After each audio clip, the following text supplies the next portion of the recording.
Swine ફ્લૂથી કેમ્પસમાં દહેશત છે। સ્વાઇન ફ્લૂની દહેશતને પગલે ટેકનોલોજીમાં તો પરીક્ષાઓ પોસ્ટપોન થઈ છે, ત્યારે ઘરે ગયેલા વિદ્યાર્થીઓને માર્ગદર્શન આપવા વિદ્યાર્થીઓએ હેલ્પલાઇન શરૂ કરી છે। સ્વાઇન ફ્લૂથી કેમ્પસમાં બહુ જ દહેશત છે। કેમ્પસમાં ભારોભાર ગંદકી છે। હોલ્સ ઓફ રેસિડેન્સની સફાઈ થતી નથી અને વિદ્યાર્થીઓએ આ વાત ઉજાગર કરી ત્યારે યુનિવર્સિટીએ સફાઈ કરાવી। સ્વાઇન ફ્લૂની દહેશતથી ટેકનોલોજીની પરીક્ષા પણ મુલતવી રાખવી પડી છે।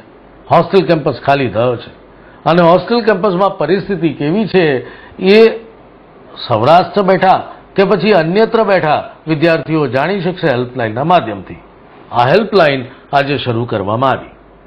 માસ્ક વિતરણ અને ઉકાળા વિતરણ કરવામાં આવેલ છે અને એ સુવિધા તમામ લોકોને લાગુ પડે એના માટે પ્રયત્નશીલ અમારા કાર્યકર્તાઓ રહ્યા છે અને એની સાથે 24 કલાક માટે એક હેલ્પલાઇન શરૂ કરવામાં આવી છે કે જ્યાં પોલિટેકનિક કેમ્પસ, મેઇન કેમ્પસ અને ગર્લ્સ કેમ્પસ ત્યાં હરેક જગ્યાએ તમામ પ્રતિનિધિઓ નિમાયા છે અને એ પ્રતિનિધિઓને તમે 24 કલાકમાં ગમે ત્યારે પણ તમે કોન્ટેક્ટ કરી અને સ્વાઇન ફ્લૂને લગતી તમામ માહિતી અને મદદ પણ મેળવી શકો છો।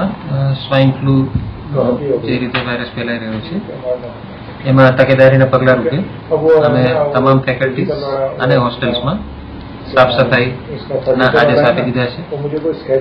જંતુનાશક દવાનો પણ છંટકાવ કર્યો છે અને વિદ્યાર્થીઓમાં સ્વાઇન ફ્લૂ ન ફેલાય એના માટે જે જાગૃતિની આવશ્યકતા હોય એ પણ અમે એમને વાત કરી રહ્યા છીએ। વિદ્યાર્થીઓ દ્વારા એમના સ્તરે સ્વૈચ્છિક રીતે એમને એક હેલ્પલાઇન જેવું તૈયાર કર્યું છે એવું અમારા સાંભળવામાં આવ્યું છે।